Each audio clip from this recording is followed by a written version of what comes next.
Bem-vindos ao Da Capa à Contra Capa. Portugal não é um país que se destaca dos níveis médios de preconceito e discriminação que encontramos no resto do mundo. Esta é uma das conclusões do ensaio Preconceito e Discriminação em Portugal, da autoria de Rui Costa Lopes, agora editado pela Fundação Francisco Manuel dos Santos e que vem a debate neste programa. No entanto, a realidade nacional apresenta dados e imagens diferenciadas consoante os parâmetros avaliados. Por exemplo, Portugal é considerado um dos melhores do mundo na integração de migrantes e onde se registram menos atos violentos por motivação racial, mas por outro lado é também o país onde se registram elevadas percentagens de inquiridos que partilham de crenças denominadas como racistas e que defendem mesmo a diminuição do número de imigrantes. Afinal, quão preconceituosa é a sociedade portuguesa? É a pergunta de base para esta conversa com o autor deste livro, Rui Costa Lopes, investigador no Instituto de Ciências Sociais da Universidade de Lisboa. Convidámos para estar também nesta conversa a fundadora da Capacitária, Carla Santos. Já vamos saber o que faz e porque é que está aqui também para discutir este tema no Da Capa à Contra Capa, parceria da Renascença com a Fundação Francisco Manuel dos Santos.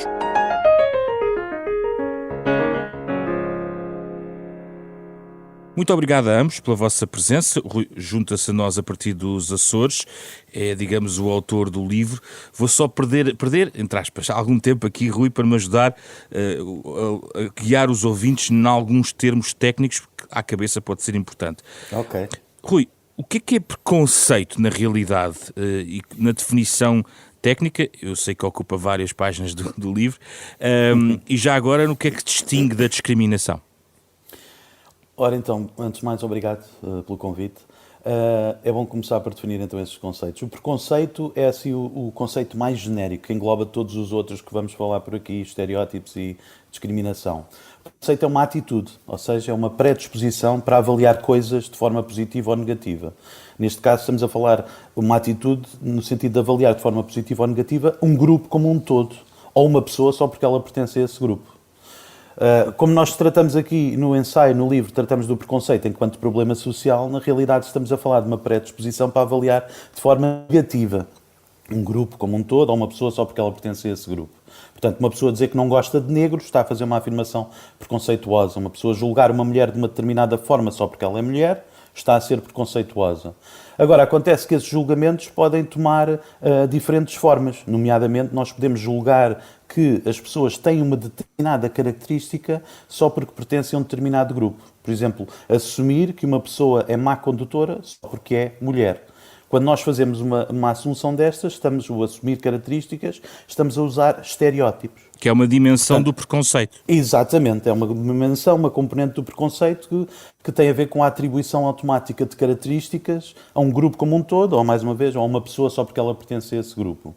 E depois, finalmente, o que acontece é que, por vezes, as pessoas preconceituosas tratam de forma diferenciada pessoas que pertencem a certos grupos. Esse tratamento diferenciado é a discriminação. Portanto, a discriminação é já ao nível do comportamento, como, por exemplo, impedir pessoas negras de frequentar uma escola. Um médico tratar um paciente imigrante de uma forma mais negativa do que um paciente português. Portanto, o preconceito é a atitude geral negativa face ao grupo e que por vezes se traduz em usarmos estereótipos, assumindo essas características, ou em comportarmos de forma discriminatória. Muito bem, Rui, mas há também discriminação positiva, não é? Há discriminação positiva, aqui só para ter certeza que estamos a ser claros quando usamos esse termo, porque pode querer dizer duas coisas. Por um lado, pode querer dizer aquilo que eu estava a falar ainda agora, de que o preconceito, semanticamente ou etimologicamente, é uma predisposição para avaliar de forma positiva ou negativa. Não é? E, portanto, nesse sentido, pode tomar as duas formas. Acontece que na pesquisa, e quando se trata disto em termos de um problema social, costumamos focar-nos mais na parte negativa. Com certeza que eu fazer uma afirmação como dizer que eu gosto de todos os chineses ou dizer que todos os negros são bons atletas ou têm jeito para a música, também estou a fazer uma afirmação preconceituosa, apesar de, em termos de valência, a minha frase dizer uma coisa positiva. Não é? Portanto, isto podia ser este elemento de discriminação positiva. No entanto, Eu estava a referir-me ao outro lado. Exatamente. Portanto, o outro lado é quando é enquadrado na ideia de... exatamente por causa desta confusão, nos Estados Unidos começaram a usar um termo que, traduzido para português, se diz ação afirmativa, em vez de discriminação positiva. Portanto, tem a ver com questões como as cotas, não é? Portanto, tem a ver com resolver as cotas e discriminação positiva. É uma medida que tenta adressar as desigualdades estruturais, nomeadamente através de medidas que ditam que, por exemplo, uma determinada proporção de posições num determinado emprego ou num determinado órgão deve ser ocupado por membros de grupos estigmatizados que são historicamente subrepresentados nessas esferas. E, portanto, discrimina-se positivamente no sentido, dá-se preferência às pessoas que pertencem a esses grupos, exatamente para permitir resolver essas desigualdades, não é? Portanto, é um tema que já voltaremos à frente, porque o Rui tem também aqui uma parte sobre soluções e penso que isto está um pouco mais ligado aqui. Bem-vinda, Carla, obrigado pela presença. Carla fundou a Capacitária, que é uma consultora muito interessante em relação ao trabalho que faz, porque, e ajude-me então a explicar, está interessada não só na capacidade de empreendimento, o chamado empoderamento também, mas também daqueles que têm provavelmente menos recursos ou até, e entrando aqui na nossa conversa, são discriminados ou sofrem de preconceito. É isto que faz? Corretamente. Antes de mais, bom dia e obrigado pelo convite. E é isso mesmo, a Capacitar é um resultado de anos de trabalho junto das comunidades migrantes em Portugal, muito também ligada à dinamização comunitária e ao associativismo. E desses anos de experiência fomos percebendo e sentindo na pele todos estes obstáculos, aquilo que o Rui fala, aqui esta dimensão cognitiva que ele fala, que se traduz nos estereótipos e obviamente que fomos notando no acesso a bens e serviços, as nossas liberdades e garantias a serem limitadas simplesmente porque somos migrantes, porque vivemos na periferia, porque somos mulheres, entre outras coisas. E aqui, se nós pensarmos, o ser mulher, negra, portadora de mobilidade reduzida, são fatores cumulativos que leva cada vez mais a uma ostracização, a uma mutilação emocional, diria até. É o termo que utiliza numa entrevista que eu também noto. Mutilação emocional. Quer-me explicar isto? É isto, se nós pensarmos na definição da palavra, não é? É algo que é danificado, é a nossa parte emocional, a nossa autoestima, a nossa autoconfiança, todos esses valores que nos fazem ser pessoas dignas e merecedoras de direitos, não é? Fica tudo comprometido e é aqui que nós estamos a falar sobre esta temática da discriminação, as atitudes discriminatórias, os comportamentos, faz com que belisquem cada vez mais certos grupos que estão subrepresentados, motivados e fruto de todas estas dimensões que nós estamos aqui a falar. Eu comecei por dizer que há, enfim, uma avaliação muito diversa sobre esta realidade em Portugal. O Rui, a seguir, vou pedir também para o concretizar, mas na sua percepção do seu trabalho, porque tem muito tempo no terreno sempre e com associações e, portanto, conhece muito bem a realidade, encontra na realidade esta caracterização que o Rui faz em termos genéricos de uma situação díspara em que temos ótima legislação, supostamente, não é? Ou pelo menos é elogiada, mas depois subsistem estes problemas. Qual é realmente o problema, na sua perspectiva, do preconceito na sociedade portuguesa? Olha, é curioso e a Capacitar, voltando um bocadinho só atrás, a Capacitar, a nossa marca são duas mãos, é as polaridades da vida, eu gosto de usar aqui e ser um bocadinho criativa com as palavras, é um bocadinho esta nossa esquizofrenia, esta bipolaridade entre aquilo que falou, que temos a Constituição Portuguesa que faz e que está expresso na nossa Constituição uma desaprovação social contra todos os fatores de discriminação. Temos um Código Penal que também criminaliza, não é, estas temáticas. Temos os planos municipais de integração à imigração que falam, ao nível dos municípios, que falam e que dão ações concretas para a integração. Mas depois temos as instituições responsáveis por políticas públicas no desporto, na saúde, no emprego, que falam sobre a integração, sobre tudo aquilo que deve acontecer. Mas depois temos aqui esta dimensão, e eu vou usar aqui um bocadinho as expressões que o Rui fala no livro, esta dimensão comportamental que não é real, que não acontece. Depois temos... Porquê que não acontece, Carla? Vamos lá detalhar. Não São os acontece. bloqueios, são em serviços públicos, é uma questão cultural, é uma questão de cidadania. Onde é que encontra o problema?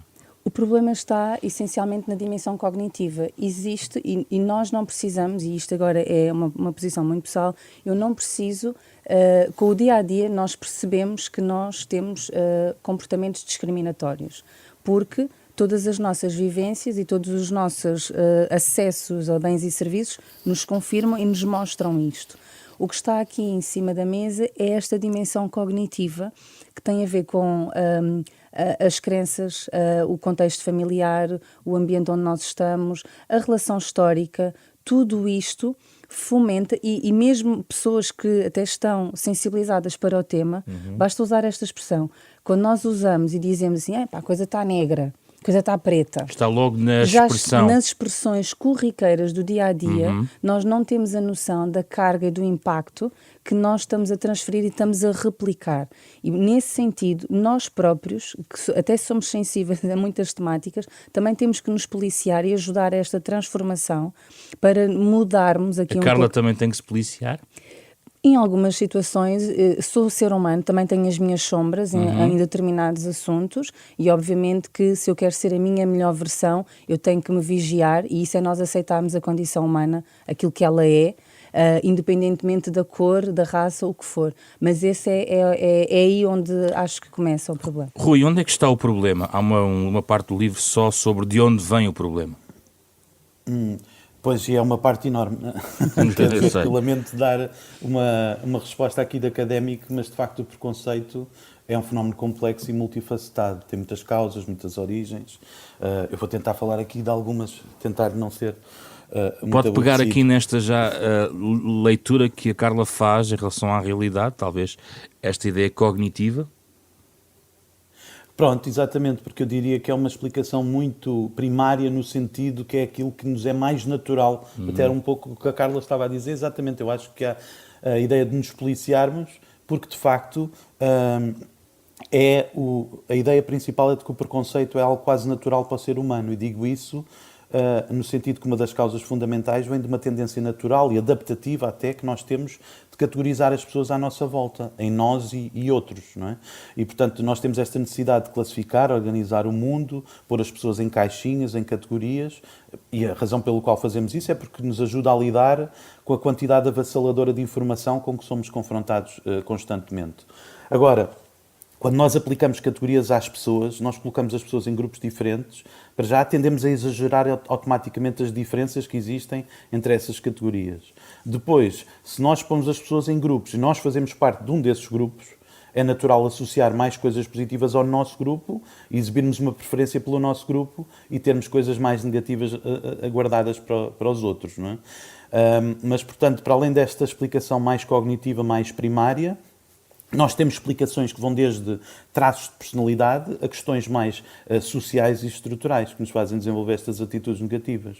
Por exemplo, a nível de personalidade, coisa muito antiga, já desde os anos 50, com um sociólogo chamado Adorno, que dizia que eram as pessoas que têm uma personalidade autoritária, ou seja, pessoas que tinham pais muito punitivos, sofreram uma socialização muito rígida. São pessoas que sofreram muitos castigos na infância, desenvolveram uma visão do mundo muito rígida e, portanto, têm uma hostilidade acumulada ao longo da vida e depois vão apontar essa negatividade a grupos que se desviam da tal visão rígida que essas pessoas têm, não é? Portanto, são pessoas com personalidade autoritária que desenvolvem preconceito. Com certeza que não é muito mais do que isto, não é? E que há muito mais causas do que isto, não é? Como causas sociais e estruturais, como sentirmos que temos interesses incompatíveis com os outros grupos, que os outros constituem uma ameaça a diferentes níveis, por exemplo, ao nível económico, a ideia de que os imigrantes vêm roubar os empregos aos portugueses, ou uma ameaça ao nível da segurança. As pessoas ciganas aumentam os níveis de criminalidade na nossa sociedade, ou até coisas mais de nível simbólico, não é? Pessoas que sentem que a sua cultura está ameaçada pela existência de grupos que têm valores muito diferentes dos deles, não é? A ideia, por exemplo, que está agora da islamização da Europa representa exatamente este receio de nível simbólico, não é? Portanto, isto são explicações genéricas. E depois Há explicações muito concretas. Há uma que eu gosto sempre de falar. Se tiver mais 2 minutos para isso, eu explico rapidamente. Que é voltar então? ao cognitivo. Sim. É voltar ao cognitivo, Sim. que é um fenómeno chamado correlações ilusórias, que é baseado no facto do nosso cérebro dar mais atenção às coisas fora do habitual. Por exemplo, se eu estou numa rua em Freixo de Espada à Cinta e passa um casal de portugueses a falar português, eu não vou pensar, olha ali pessoas a falar português, não é? Mas se passar um casal a falar mandarim, ou se passarem 2 homens de mãos dadas, o meu cérebro vai reparar muito mais facilmente nisso, não é? Portanto, quando nós vemos alguém que pertence a uma minoria, vamos reparar mais facilmente. Quando nós vemos alguém ou lemos uma notícia de uma pessoa a cometer um crime, que é um ato que desvia da norma por natureza, isso também chama a atenção. Se nós vemos alguém de uma minoria a ter um comportamento desviante, como a cometer um crime, isso significa um jackpot de atenção. E então vai-me chamar tanta atenção que vai ficar marcado na minha memória. E, portanto, eu vou sobreestimar o número de vezes que isso acontece. E isso significa que eu vou desenvolver ao longo do tempo a ideia de que existe uma ligação, uma correlação entre pertencer a uma minoria e cometer atos desviantes. E por isso o que este fenómeno das correlações ilusórias nos diz é um exemplo rápido. Se eu vejo 3 brancos a fazer um grafite na rua, o meu cérebro vai registar, olha, aqueles estão a fazer um grafite. Mas se eu virmos 3 negros a fazer um grafite, o nosso cérebro vai registar, olha, aqueles negros estão a fazer um grafite. E então este tipo de atenção desequilibrada vai levar ao desenvolvimento de estereótipos sobre estes grupos minoritários. Para percebermos, no fundo, tentar responder à pergunta de base, quão preconceituosa a sociedade portuguesa, temos que navegar um pouco em alguns preconceitos e nas suas expressões que o Rui identifica e que eu queria também navegar aqui com a Carla. Desde logo na questão do acesso ao emprego, que é uma questão que a Carla trata no seu dia-a-dia. O Rui tem uma determinada passagem onde fala das barreiras, muitas vezes até no contacto com as autoridades. Uma discriminação, um preconceito que se adivinha logo. E a minha pergunta é, isso em Portugal é generalizado no atendimento público? Há um problema cultural também em serviços públicos? Ou, mais uma vez, não é algo que se distingue entre serviços públicos e privados, é algo que está presente na sociedade e que eventualmente se reflete ali. Qual é a sua experiência, Carla? A minha experiência diz-me que é uma questão transversal e que está muito dependente da pessoa que nós vamos apanhar à frente. E é aí que eu acho que reside o fator que nós temos que investir. O acesso a serviços públicos não pode depender da pessoa que está à minha frente. Aquele que ajuda ou aquele que dificulta. Com certeza. E isso não pode acontecer, quer no privado, quer no público, mas principalmente no público, porque tem responsabilidades nesse sentido. Então, tem que haver uma cultura organizacional em que realmente todas as pessoas que tenham que fazer atendimento front office, aquele primeiro contacto logo, deve ser aí onde as pessoas devem ter uma dimensão e um investimento formativo, pessoal, autoconhecimento até, porque todos nós temos as nossas sombras, todos nós temos, e isso é aceitar a nossa humanidade e é por aí que tem que se... Mas quando fala em cultura organizacional, certamente quer ir além de um código de boas práticas que seja aprovado, ou seja, os instrumentos até no papel existem. Com certeza. Não, eu quando falo nessa questão é irmos mais além, ou seja, não é os CPAs e as leis orgânicas e aquelas normas legais que falam do que é a administração e as competências daquele ministério ou daquele serviço, é o investimento na pessoa que vai fazer o atendimento. Autoconhecimento, desenvolvimento pessoal e comportamental. Mas há barreiras que a pessoa pode não superar. Vou dar um exemplo. A estrutura complexa dos documentos não depende só da pessoa que está no guichê, ou depende? Muitas vezes... Da documentação e daquele verdadeiro carrossel relacionado com a documentação, que é um dos principais problemas que as pessoas enfrentam, não é? Eu direi que depende, porque quando nós estamos num serviço público e num atendimento, eu é que sou especialista, eu tenho que dominar muito mais e muitas das vezes as pessoas não sabem aquilo que querem, dizem o que querem. Imaginem, se tiver uma dor, eu chego ao médico, eu não vou dizer ao meu médico, doutor, passa-me um raio-x, faça-me um TAC, ele é que é médico. Ele tem que saber fazer as perguntas, ele fazer a descoberta dos sintomas, da minha dor, de tudo aquilo que eu sinto, para ele me direcionar para a solução e para a terapêutica certa. Nestas temáticas é igual, é eu fazer a descoberta da pessoa que eu tenho à minha frente, o que é que a pessoa necessita, porque muitas das vezes a pessoa não reúne as condições imediatas daquilo que ela deseja. E é preciso fazer essa dimensão, esse passo. E aquilo que não acontece nos nossos serviços públicos é muito, de uma forma generalizada, generalizada, porque há pessoas que o fazem, atenção, mas é ad hoc e depende muito da pessoa que ali está. E não deve ser dessa forma. Deve ser uma forma, um modus operandi dos serviços públicos realmente apostarem nesse desenvolvimento e saberem fazer a descoberta. Nós, em termos de capacitar, o que nós fazemos, nós usamos a metodologia do coaching humanista para fazer estes processos e as coisas resultam. Agora, é aqui que é necessário fazer aqui uma aposta. Rui, há uma passagem do livro onde fala sobre isto. Gostava de ouvir sobre o acesso ao emprego. Enfim, há exemplos estudados também noutros países. Não sei o que há em Portugal estudado sobre esta matéria em particular, na questão do acesso a entrevistas de emprego, enfim, até mesmo nos serviços oficiais nesta natureza. Qual é a sua opinião? Ora, antes de mais, os dados que existem são sempre coisas muito amostrais. Eu estou-me a lembrar, por exemplo, neste caso do acesso ao emprego, estou-me a lembrar de um estudo que eu cito da Fundação Francisco Manuel dos Santos, penso que é do Pedro Góes e outros 2 colegas, e que pegam exatamente nessas experiências que as pessoas têm de acesso ao emprego e de terem a noção de que foram tratadas de forma diferente, às vezes até a própria pessoa que não é a imigrante a referir de experiências de uma colega que ela sabe que é imigrante e que foi tratada de uma forma completamente diferente para o mesmo anúncio. Nomeadamente a entrevista ser muito mais rápida e despachar a pessoa e depois não ser escolhida. Neste caso é principalmente focado nas pessoas imigrantes e não tanto nas pessoas racializadas. Mas o que eu queria dizer aqui fundamentalmente é isso, é que é baseado nestes pequenos estudos e não temos dados. Com certeza que é possível fazer afirmações, como a Carla disse, baseada em impressões, nomeadamente em experiências e principalmente pessoas como a Carla, que trabalham também muitas vezes no terreno, de ter a sensação de isto ser generalizado. Mas a ausência de dados não nos permite aferir... oficiais não permite aferir isto oficialmente, né? Só nesse sentido. Mas há uns exemplos interessantes que o livro traz noutra área, por exemplo, na questão médica. E o Rui pode-nos trazer aqui os dados, por exemplo, de linhas de investigação com estudantes de medicina. Quer dar-nos estes casos? Porque parece interessante partilhar com os ouvintes algumas dessas conclusões. Sim, esta é claramente, portanto, ainda que nós não tenhamos dados oficiais, eu não queria estar aqui a menorizar como se estivesse a dizer que não há o problema. Sim. Minimamente, eu tenho a sensação que há verdadeiramente. Aliás, talvez a necessidade de os estudar ainda mais. Exatamente, não é? Exatamente, okay. Sim. O que eu quero dizer é isso mesmo, é que precisamos saber mais sobre isso. Este caso em particular parece-me extremamente grave. Foi feito por colegas psicólogos sociais do meu instituto. E que mostram que isto foi feito com estudantes de medicina, também já temos alguns estudos com pessoas que, apesar de ser estudantes de medicina, são pessoas que já têm prática médica, portanto, a partir de um determinado ano eles já têm que começar também com alguma prática médica, ainda que supervisionada.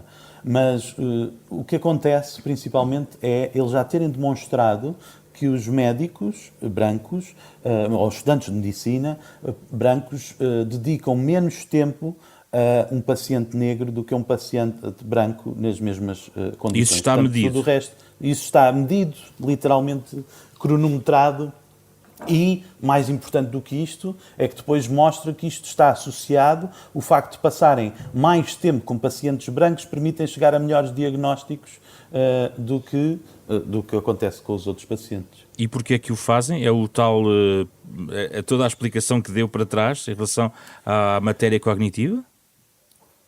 Há de ser um conjunto de causas. Eu diria aqui 2. Uma delas tem a ver com a explicação fundamental que eles dão para este fenómeno, que eles chamam de intergroup time bias, não é? A ideia de que nós gastamos, a ideia de que o tempo é um investimento, o tempo é um recurso que nós decidimos como investir e, portanto, decidimos investir mais tempo com aqueles que são os nossos e não com os outros, com aqueles que são do nosso grupo e menos tempo com os que são do outro grupo. Isto é uma explicação fundamental do tempo como recurso.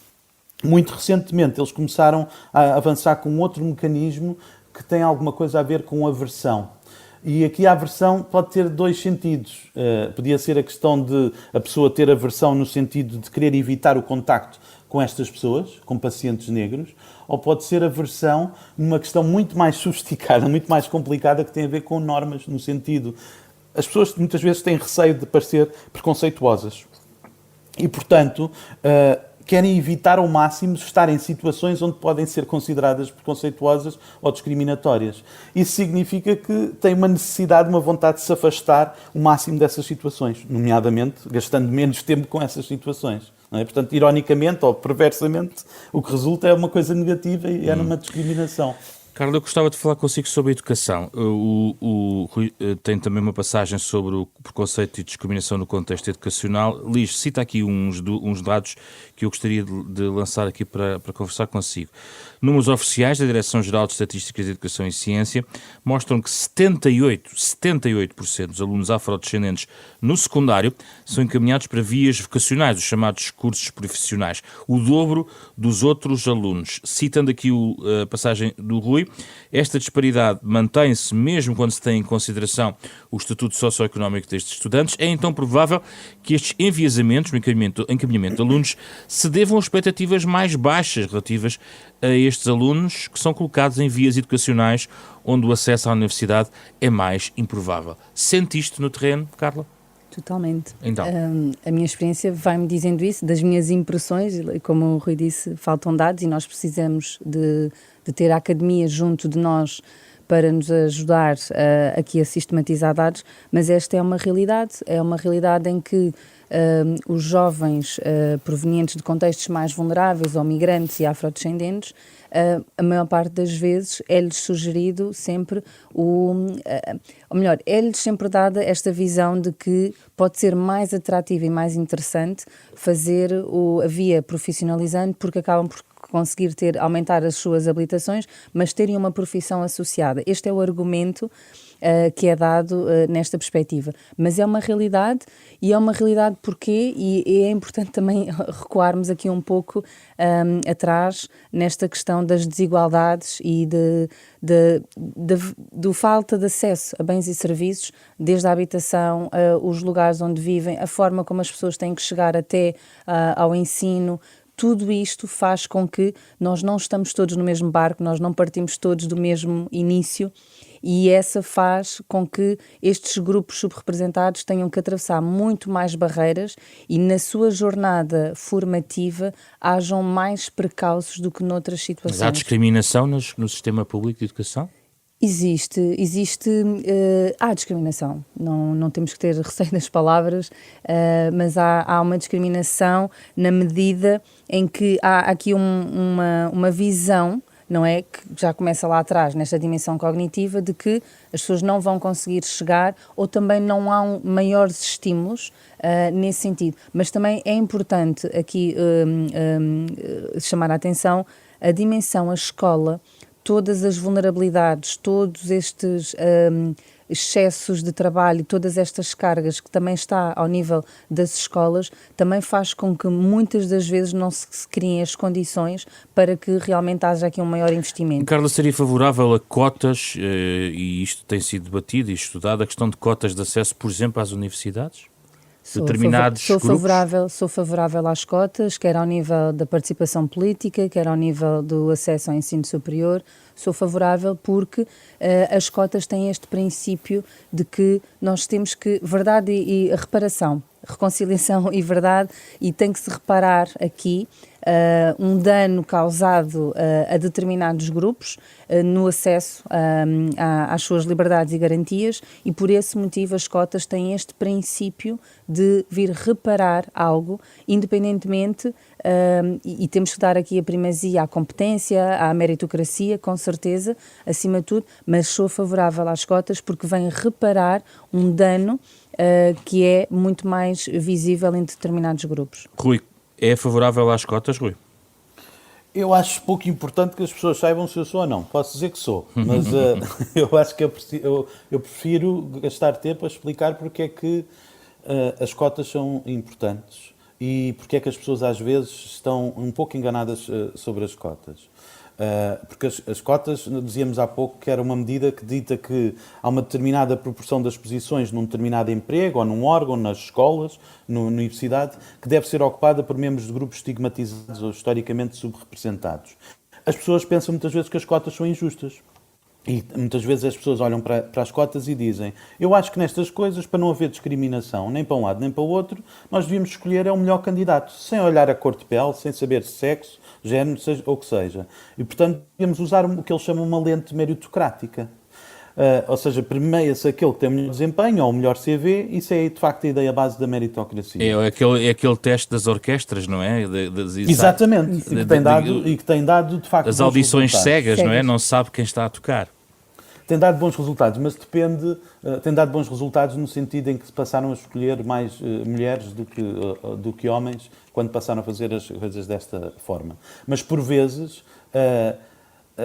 isso aí continua a premiar sem olhar a nada. Mas a lente meritocrática, de facto, é um pouco miúpe, porque a meritocracia olha para isto como uma corrida, não é? De quem ganha a corrida merece ganhar, sem olhar a cor de pele, sexo ou género de quem ganha, mas o olhar é um bocado miúpe no sentido de que só olha para a meta da corrida, só olha para quem chega em primeiro. O que as cotas estão a fazer é achar que se deve considerar o mérito, com certeza, mas que se deve ter também em conta não só o lugar de chegada, mas também o lugar de partida. As cotas assentam neste princípio de que nestas corridas, entre aspas, nós não começamos todos do mesmo ponto de partida. Há alguns de nós que, por razões várias, nomeadamente discriminações acumuladas, partem lá de trás. Isso significa que se eles chegam ao mesmo tempo, mas a partir de sítios diferentes, quer dizer que não basta olhar para o lugar de chegada, quer dizer que eles tiveram que superar obstáculos para chegar ao mesmo tempo que outros ou chegar um pouco mais atrás, não é?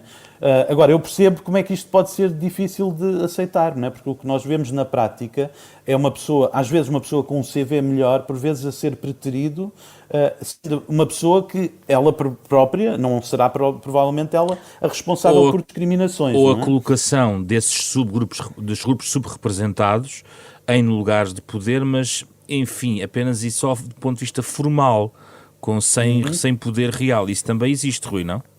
Existem duas coisas. Uma é isso, colocar as pessoas sem poder real. Aliás, não é bem duas coisas, faz parte da mesma coisa, que é uma espécie de um tokenismo. Serve para duas coisas, que é para mostrar, olhem, reparem como nós escolhemos uma pessoa negra para estar neste órgão, e depois serve para outra coisa, não, é tratado de outra forma, no sentido, só serve para isso, só serve para mostrar e não serve verdadeiramente para atribuir o poder.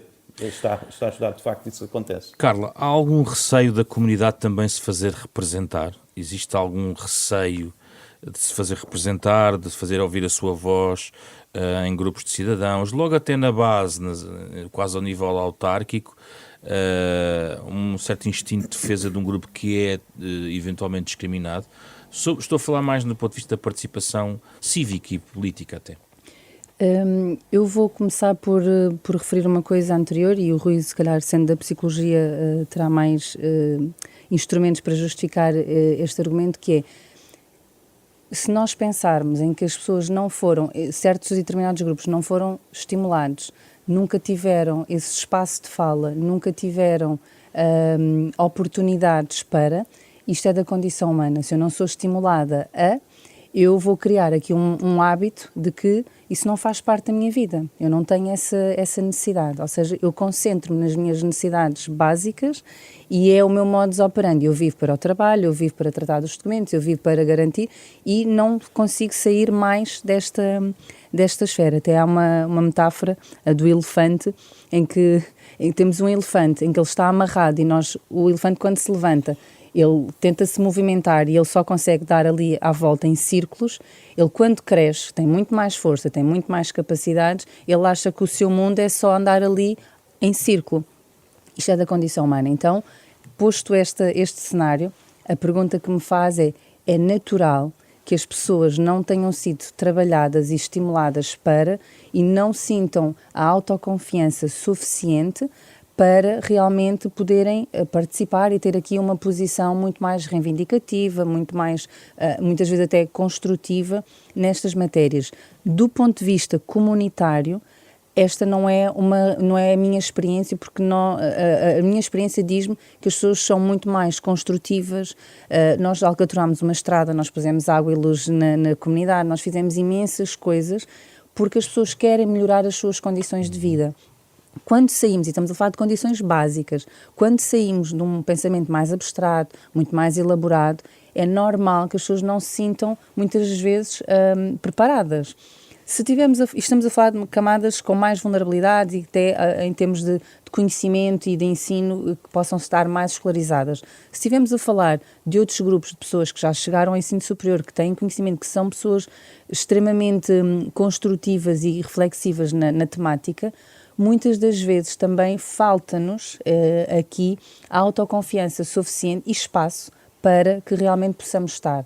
A minha opinião muito pessoal, e permita-me dar aqui a minha experiência pessoal, é muitas vezes nós não temos que pedir permissão para também ocupar estes lugares. Nós temos que fazer um trabalho, e esta é a parte da minha solução e aquilo que eu acho que quero contribuir, é que realmente nós possamos estar dedicados no nosso autodesenvolvimento e aqui 5 pilares, autoconhecimento e autoconfiança, para ocupar estes lugares também e para podermos dar voz a todas estas desigualdades que nós assistimos. Caminhando para o fim, Rui, além das cotas, que outras soluções sugere para, enfim, minimizar esta situação do preconceito e discriminação em Portugal? Da parte final, no fundo, do seu livro. Certo.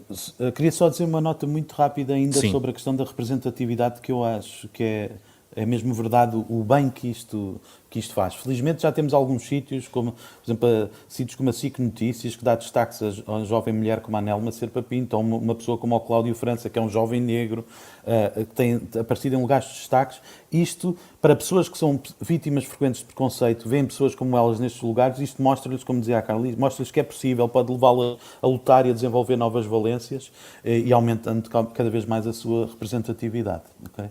De resto, outras soluções, vou-me focar mais no que a psicologia social tem avançado a este nível mais científico. Uma é a ideia do contacto. Contacto no sentido de contacto entre grupos, termos conhecidos, termos amigos que pertencem a grupos que são alvos comuns de estereótipos. Não é uma ideia nova, é uma ideia bastante antiga e também a ideia que o contacto deve obedecer a certas condições. Mas quando este contacto de facto é positivo, isto permite-nos desconfirmar estereótipos, permite individualizar as pessoas, permite deixarmos de pensar nestas pessoas como membros de um grupo, mas sim como pessoas como nós, e portanto também permite a empatia. E também permite ainda reduzir certas ansiedades que nós às vezes temos em relação a diversos grupos que radicam muitas vezes em ignorância. A outra grande solução tem a ver com lidar com o grande problema que falávamos quando falávamos das causas, que se a categorização entre nós e outros é que é o grande problema, então uma grande solução tem que ser, de facto, pensar em reconfigurações destas representações do mundo.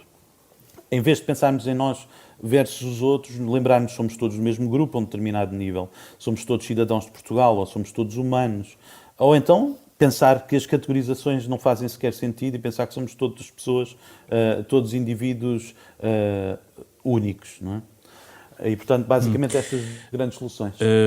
Para finalizar, Rui, e depois que queria ouvir a Carla sobre isto, num contexto que vemos atualmente, é inescapável perguntar ao Rui se o contexto social e político que Portugal vive neste momento se é fomentador de um crescimento do preconceito e discriminação, tendo em conta os discursos que se reproduzem, até em termos mediáticos, em termos digitais, muito, e também com uma certa expressão política, independentemente da manifestação A, B ou C ser mais ou menos intolerante. Qual é a sua percepção, Rui?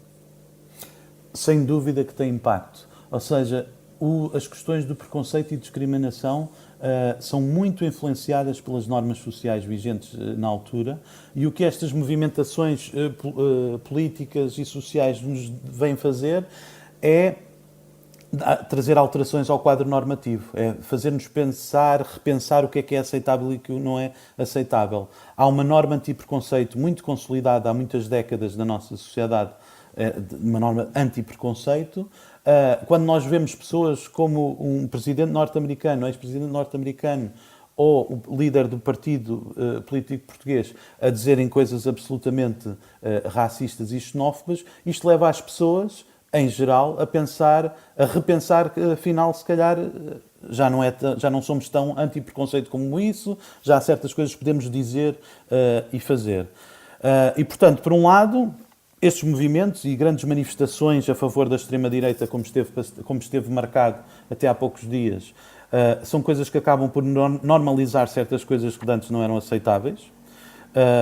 Por outro lado, há dados concretos que mostram como estas manifestações, noutros países já tiveram as manifestações contrárias, portanto as manifestações anti-extrema-direita, que tiveram impacto em termos de uma redução do voto na extrema-direita. E, portanto, seja a favor no sentido, a favor da extrema-direita ou anti-extrema-direita, não há dúvida que isto tem impacto e ambos os casos têm a ver com o veicular de normas sociais, porque vem a alterar o enquadramento normativo que rege os nossos comportamentos. Carla, qual é a sua percepção? E uma pergunta adicional. Sente um crescimento de receio, de medo, em relação a uma escalada de preconceito e discriminação em Portugal? Sim, mas eu tenho aqui um olhar sempre, aqui a disponibilidade de ressignificar os factos que acontecem.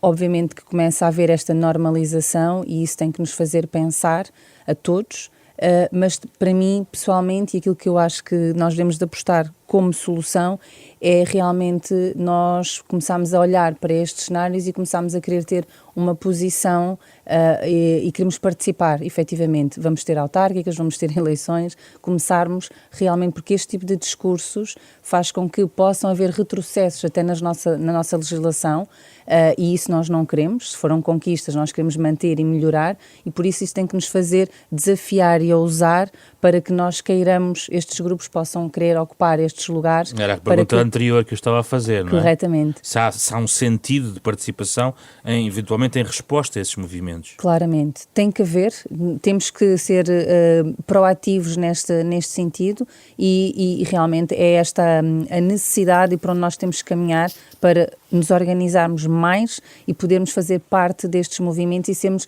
um contrapeso a todos estes discursos, a todas estas formas de estar. Eventualmente no mundo autárquico é mais fácil do que do ponto de vista de uma Assembleia da República. Sim, sim. Há maior representatividade, eventualmente. Tem que haver. Não há ainda, mas tem que haver, efetivamente, e este terá que ser o caminho. Muito obrigado.